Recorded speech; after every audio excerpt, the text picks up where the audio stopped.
Good evening, everyone. Thank you for the introduction, Dan. Today, I'm here to present to you Seer, enabling future-aware online caching in network systems. If we take a look at modern-day networks, we find that they deploy a plethora of state-intensive applications.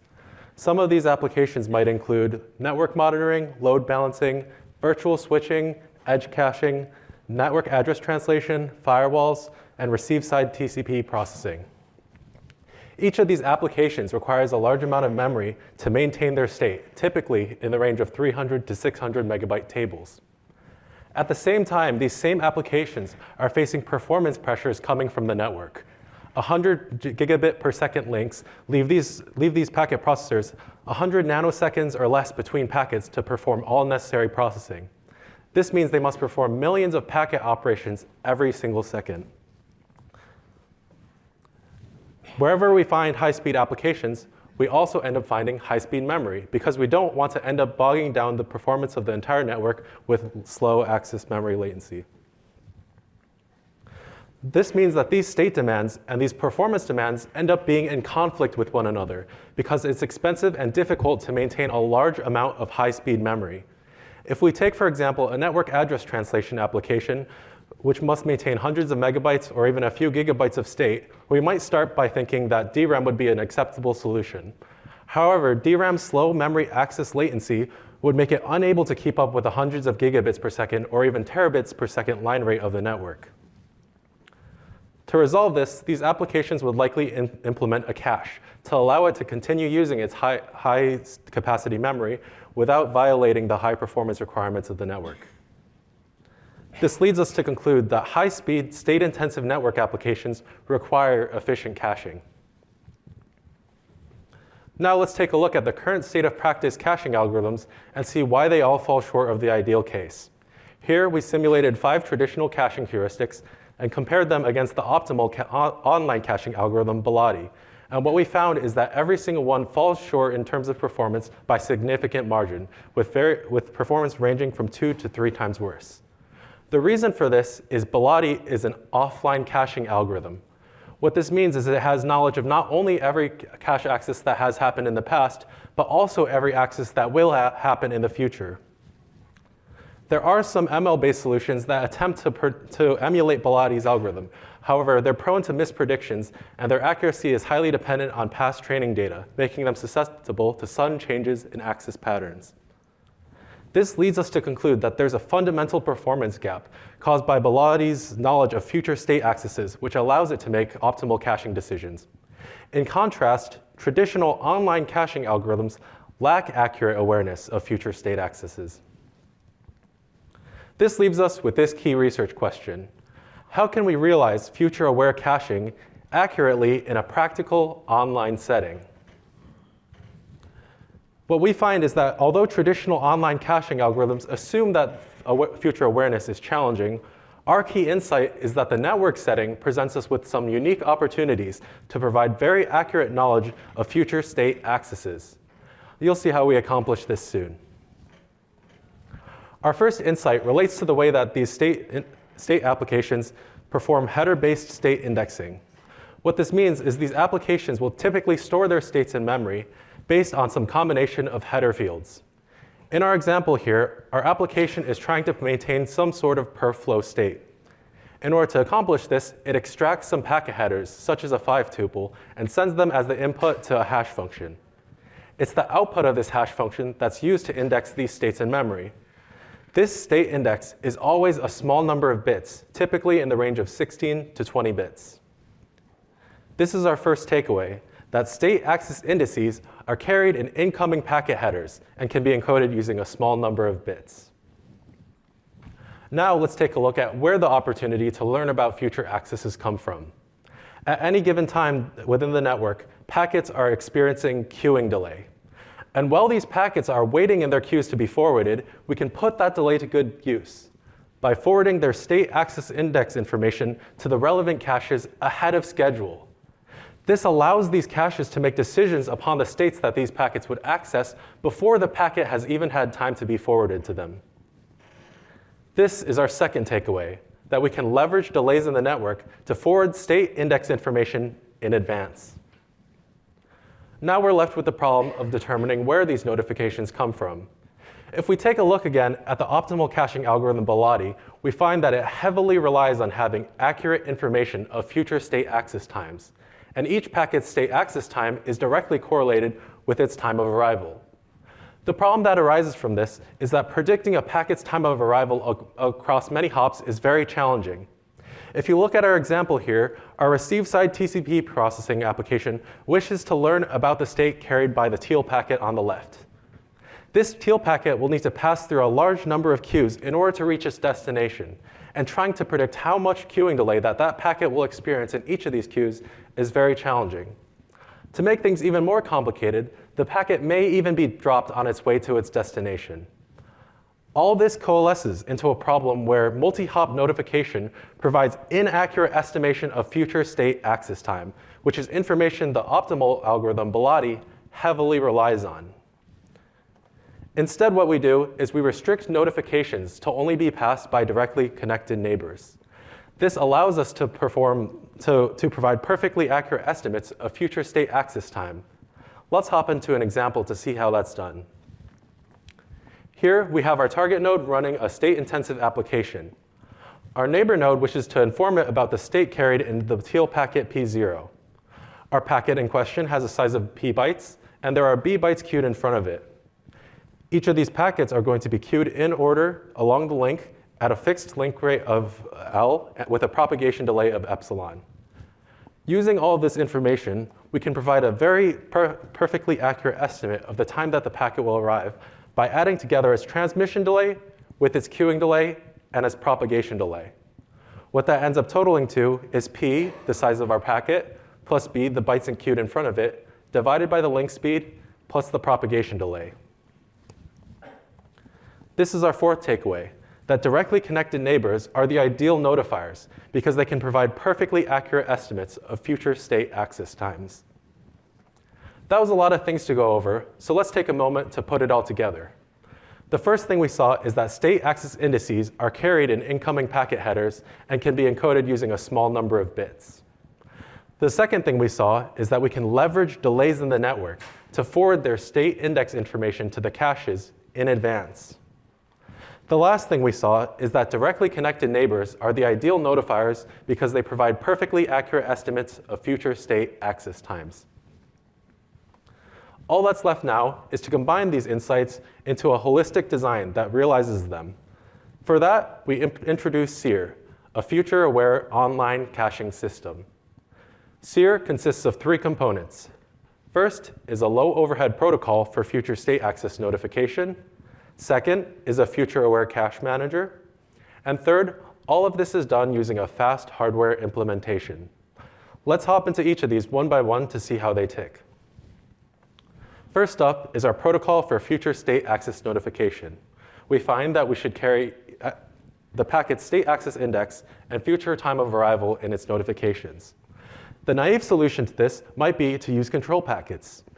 Each notification would simply produce one corresponding control packet carrying its notification data. The problem is that this introduces a high amount of bandwidth overhead, especially when considering applications using small packet sizes. In fact, we've found that if every packet being communicated in the network is minimally sized, this bandwidth overhead ends up being half of the total packet bandwidth. This is unacceptable, so how can we mitigate this? Well, for starters, we can batch together control packets to reduce the number that we end up setting. But this can end up delaying the notifications. For example, we have a batch size of 4, but only 3 notifications are available. This means that all of these 3 notifications end up being delayed while we wait for the 4th one to arrive. So how do we solve both problems at the same time? How can we have both timely notification and with low overhead? Our solution is to send the notifications over the inter-packet gap. The Ethernet physical layer mandates that there's a minimum 96-bit gap between each packet to allow the neighboring hop enough time to reset its state for the next packet. However, the thing you see is that the Ethernet protocol doesn't care about the content of the gap. This allows us to replace the information here with our notification information, allowing us to notify our neighbors while imposing 0 bandwidth overhead.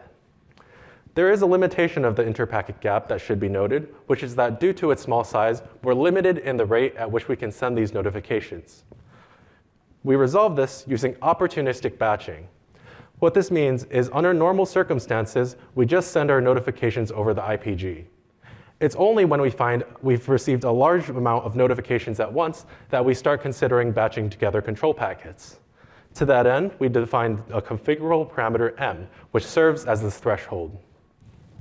In our example on the right, we have only 3 notifications lined up, meaning there's little reason to panic and start sending control packets. In contrast, on the next time slot, we receive a sudden burst of 7 packets at once. In order to provide timely notification of all of this information, we start batching together a control packet while continuing to make use of the interpacket gap as it's available. By configuring M, we can control the amount of bandwidth overhead we impose with these control packets. This opportunistic batching solution gives us the best of both worlds. We can have timely notification with our batch control packets while paying no batching delay and ensuring we have low bandwidth overhead. Once we've received our notifications, it's time to figure out how we use them. That's the job of our future-aware cache manager. This cache manager uses the received future state access notifications to make smarter prefetching and cache eviction decisions. As such, it consists of 2 components, a future-aware prefetcher and a future-aware cache eviction policy. Let's look at each of these in order to see how they provide benefits to our cache performance. First up is our future-aware prefetcher, whose goal is to access states in the order of their predicted time of access. In order to accomplish this, we maintain 1 received notification queue per input port, which we then combine into a single large logically ordered queue based on the packet's time of arrival. All we must do now is simply fetch the object being accessed the soonest that's not already present in the cache. Logically ordered queues can be scary, but we managed to implement them with our fast hardware implementation in a short amount of time.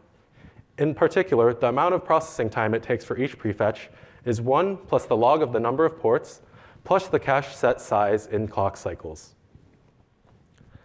If we attempt to perform a prefetch while our cache is ready full, it sounds like a job for our eviction algorithm. Our future-aware cache eviction policy attempts to emulate Bilottti's algorithm as closely as possible. What this means is it'll always attempt to evict the object accessed furthest into the future. The challenge that comes with this is Seer only has knowledge of a partial set of future state accesses, in particular, those enqueued at the previous hop's egress ports. So how does it overcome this? Seer does this by splitting the cache into 2 sets. One set contains objects with known future state access time, and the other contains the objects with unknown future state access time. We start by prioritizing eviction of the unknown objects because we know that they will be accessed further into the future compared to the ones with known, thus emulating Bilotti. This eviction can be performed using any backing cache heuristic you'd like. What this ends up meaning is that even in the worst case, when we have 0 knowledge of any future state access times, our cache performs equivalently to whatever backing heuristic you've chosen. In contrast, when we have knowledge of every object in the cache, we can simply run Bilotti's algorithm, thus selecting the single most optimal eviction candidate possible. Therefore, in the best case, our eviction algorithm performs equivalently to Bilotti. This is also achieved with our fast hardware implementation, with each eviction taking the cache set size in clock cycles. In order to show how it can be done on hardware, we prototyped Seer on an FPGA. Seer makes changes to the PCS sublayer of the Ethernet physical layer to gain access to the interpacket gap bits. On the transmit side, when it receives the interpacket gaps, it replaces those bits with notifications taken from its outgoing notification queues. On the receive side, it keeps an eye out for the interpacket gap, retrieving notifications from it and placing it in the received notification queues for the cache manager to take over. To evaluate Seer, we implemented a packet-level network simulator in C, implementing a 2-tier fat tree topology with full bisection bandwidth. The state-intensive applications in question we used are a layer 4 load balancer at each state switch and an intrusion detection algorithm at each Tor switch. To evaluate each each cache heuristic, we use cache miss ratio, which is the proportion of cache misses to total cache access attempts. First off, let's look at a good scenario for Seer. The in-cache traffic pattern produces the most queuing possible at neighbor nodes, thus providing the nodes with the furthest visibility into future state accesses. This allows Seer to perform similarly to Bellotti, staying within 7 to 20% performance of it and blowing LRU out of the water with performance gains ranging from 20 to 100%. But what ends up happening when we have very little visibility of the future? The permutation traffic pattern produces the least queuing possible, thus providing the least visibility into future state accesses. And this is where we find another strength of Seer. Due to the way it's designed, it will never perform worse than its backing caching heuristic. In this case, we implemented Seer with an LRU backing heuristic, and therefore it will never perform worse than LRU. Now let's take a look at how Seer performs when exposed to a realistic scenario.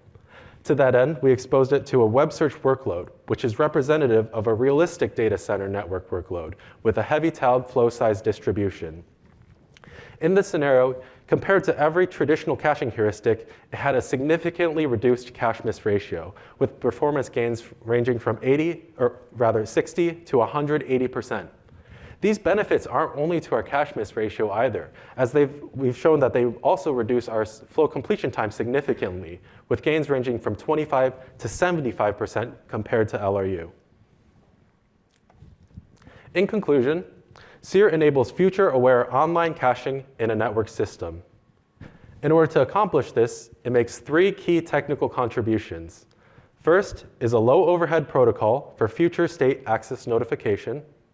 Second is a design for a future-aware cache manager. And lastly, it's all implemented on a fast hardware implementation. Seer can perform as close to the optimal offline caching algorithm in practice, with its worst-case performance bounded by its backing state-of-the-art caching heuristic. Thank you for listening. Do we have any questions?